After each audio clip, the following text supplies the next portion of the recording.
What is up, everybody? Modge and Grimlock here, and today I'm gonna try a different type of video. I've seen some people asking me about plans how to use certain characters, so I'm gonna try and start doing that. But the way I play, this goes for any game I play. This is gonna be more of a showcase than a guide video because I don't like trying to say, "Oh, this is the most optimal way to play a character," and if you don't play it like this, then you're playing it wrong. I don't do that. So I'm gonna show the way I play the character, the way that's fun for me, and how it works when I play them. And then I'll let you all judge it on your own how you would like to play. If you want to do something different, feel free. As I'm not gonna tell you how to play the character. I'm just gonna show what works for me. Now I don't play every character, but depending on how this does, I'll see if I can get some more of the ones that I don't play, and just try to test them out and see how I can help you guys come up with some ideas how you can run the characters yourselves. So we're gonna start off with my favorite character, Kotori. On the original version, I was a Kotori main from the beginning all the way to the end. And I plan on doing the same thing with this game too. So let's go ahead and get started. I have her at level 60. Like I said, I had her maxed out in the old version, so I got all that material refunded back, which is mostly on her anyway. So naturally, I gave it right back to her. And if you're going to play Kotori, it's two things to know that's important. Number one, a lot of her skills, a lot of her Sephirah, a lot of that is dependent on her HP. So the higher the health Kotori has, the higher her attack will be. And the other important thing to notice is she has two forms. Her role is DPS, and she has two modes. There's her axe form and her cannon form. And first, let's start off with her skills. So, first we have her awakening skill, the Light of Doom. This is basically how she switches forms. She starts off in her axe mode. When we unlock her awakening skill, she'll go straight into her cannon mode, and she has an entirely different move set, and she plays completely different. So her primary skill is just axe melee. You can do some combos with her axe. Then in her second form, in her cannon form or Megiddo, she'll be able to shoot fireballs.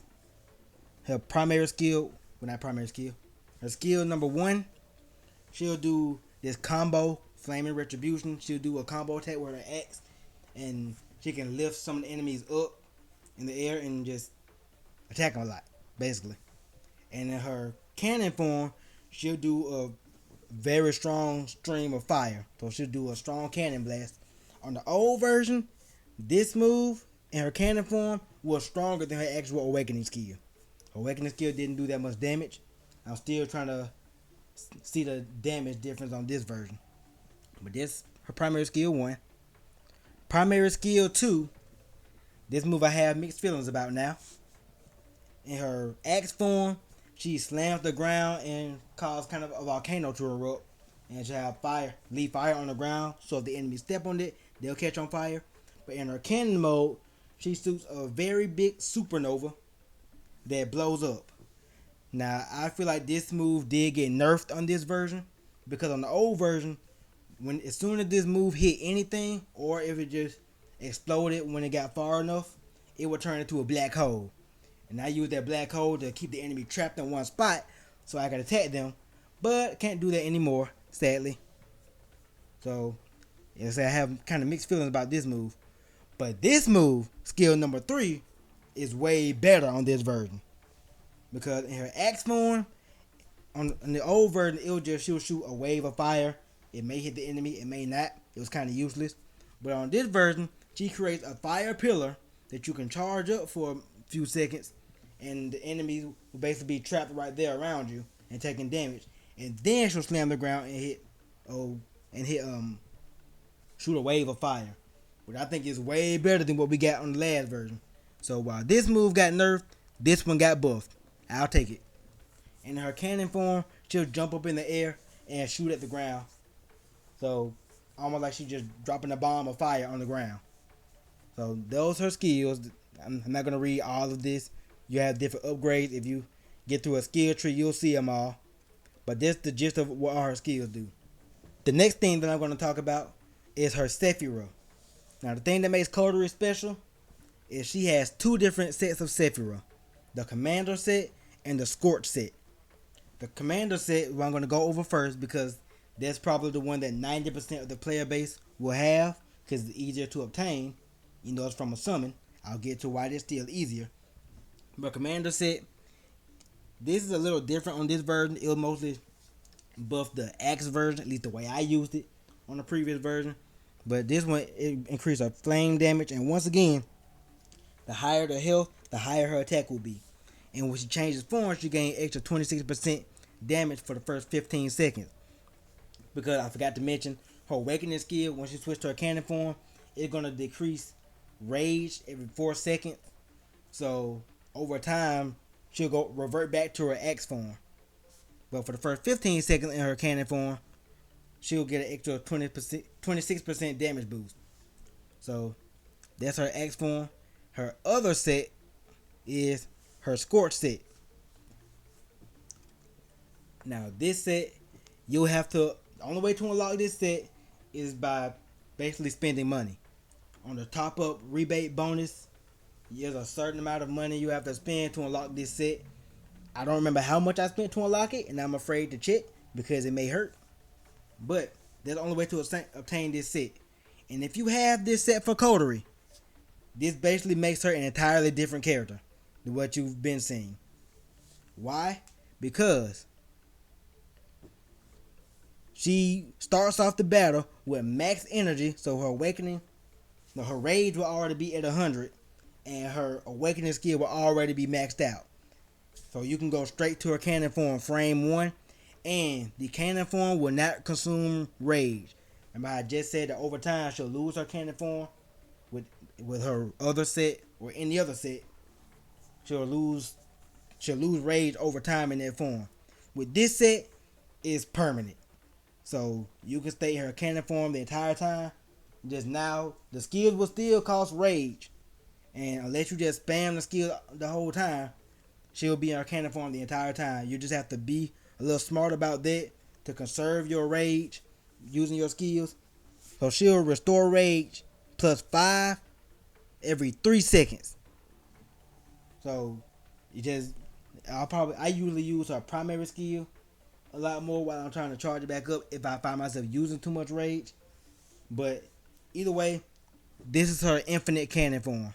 If you have this Sephirah set, do I suggest spending money just to get this set? No, I wouldn't do it. I didn't even spend the money to get this set. I think I was getting something else entirely. I just happened to get this in the process. But if you do happen to use it, just know you'll be playing with a much better, a much different, and a much stronger character. So that's the gist of her Sephirah. Now for her gems. I'm still experimenting with this myself, so I just grabbed the recommended set. And this, again, increases her health, and it bases her damage based on the amount of health that she has. That's what this entire set will do if you have it. So these triangles that's pointed up, let me see what it's called. Fire Optimus. Fire Ruby. Basically the fire gem. Because remember, you can have one gem of each color.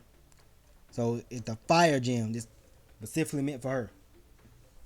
So I haven't been playing around with the stats yet. I haven't had time to. But I'm still gonna play around with these, see if I can reforge some of these. I hope that's how it works. Again, I haven't tested it out yet. But I'm gonna play around with the stats and just see what works best for her. I've left it as the standard ones for now, but I do plan on changing it. So the last thing for Kotori is her crystal.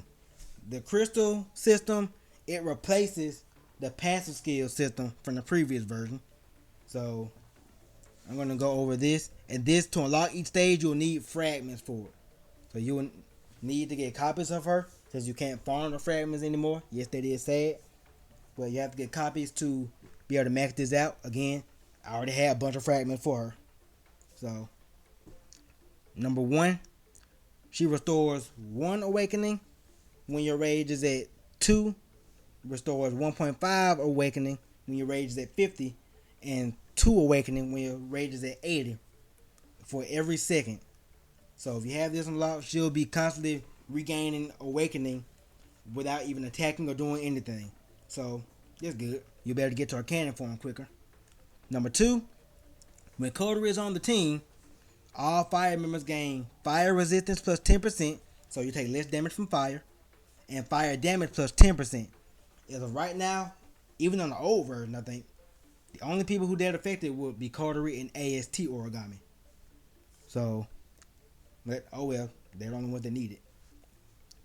And now entering cannon form reduces rage cost to 2 points per second.